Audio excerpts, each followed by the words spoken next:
Hello, students. Welcome back. So, we're going to talk today about structural shifts for sustainability.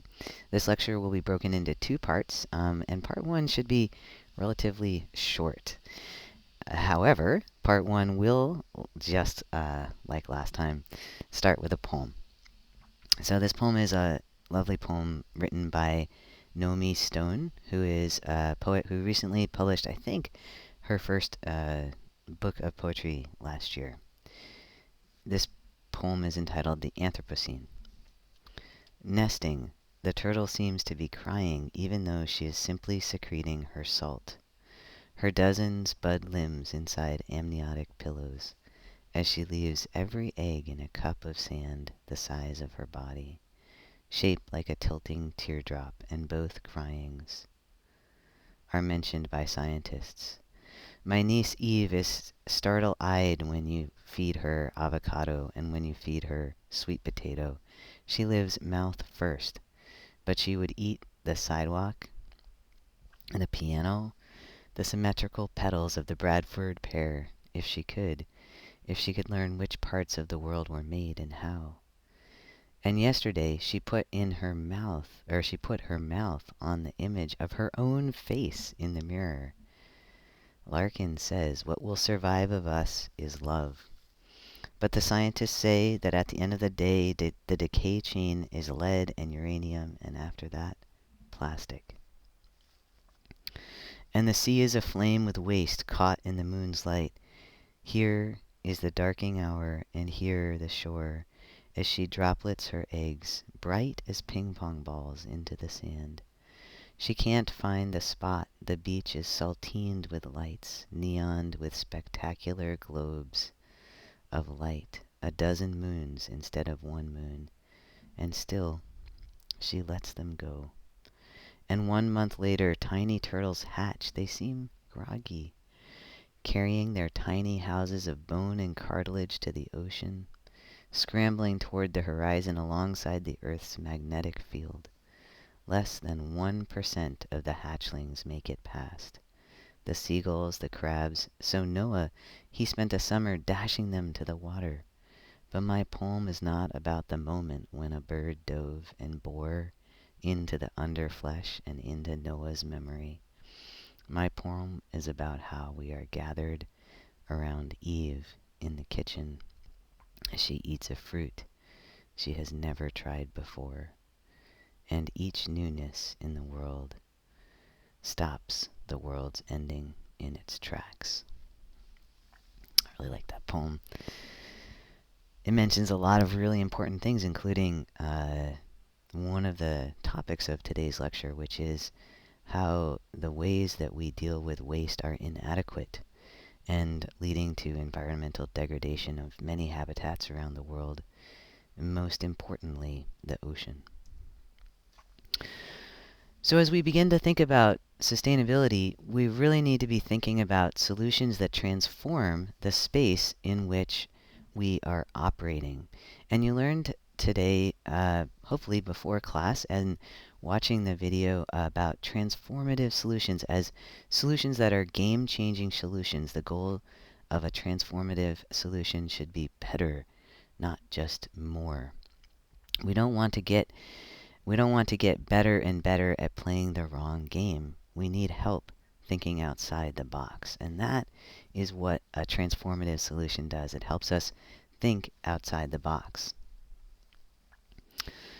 We can make real strides towards sustainability if we can begin to capitalize on transformational solutions. And there are a couple of different ways that I think about doing that. And one way that we can begin to think about transformative solutions is that transformative solutions are often seen when communities of people work together.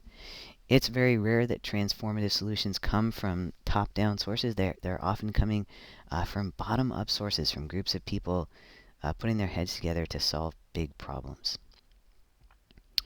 Work together can spread local solutions and scale up to national and global levels. And one of the things that I think is really important to note here, and we mentioned this earlier in the course this quarter, is this question of greenwashing, right? So Greenwashing is an example of often a lot of our sustainability solutions help us play the game better, but they don't reinvent the game.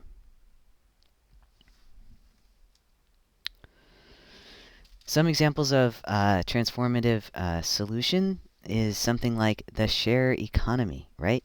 Collaborative consumption instead of individual consumption. Can we work together to create deeper and stronger, more resilient local sharing economies? So examples of these, there's a couple of examples here in my pictures, but we have seen the rise in the last half decade of car sharing.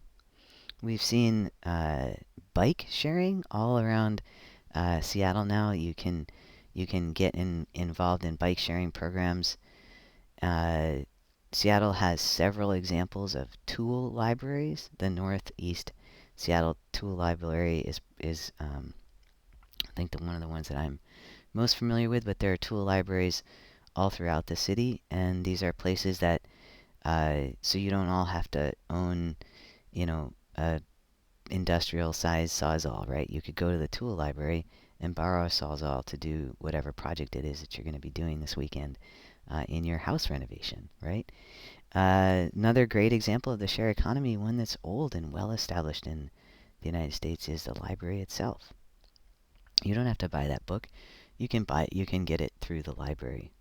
And one of the things that I've been really just grateful for during the pandemic is actually having access to my library. Like, I've gotten so many books through the library, and although I still really miss the University of Washington library, I'm so grateful that our public library is open and I can go online, order books, and they arrive, and I go to the window and pick them up, and I can take them home with me. So this work of collaborative consumption gives us access to the things that we want without costing us in ways that we can't afford, right? So this is really an amazing step forward. One of the really interesting pieces of collaborative consumption, or a byproduct of collaborative consumption, is that collaborative consumption often works to help strengthen communities. So you can see that through things like tool libraries, where coming in and going out, you might have the chance to talk to someone, learn more about a way to improve your project or do something differently. So collaborative consumptions have a lot of benefits besides the obvious benefit of getting access to the thing that you want to have. There are environmental benefits, there are community benefits, there are mental health benefits. So lots of great examples there of one example of a transformative solution, which is collaborative consumption. All right, so another example of a transformative solution is the circular economy, and this is going to start part 2 of our lecture, so I'll stop here and stay tuned for part 2.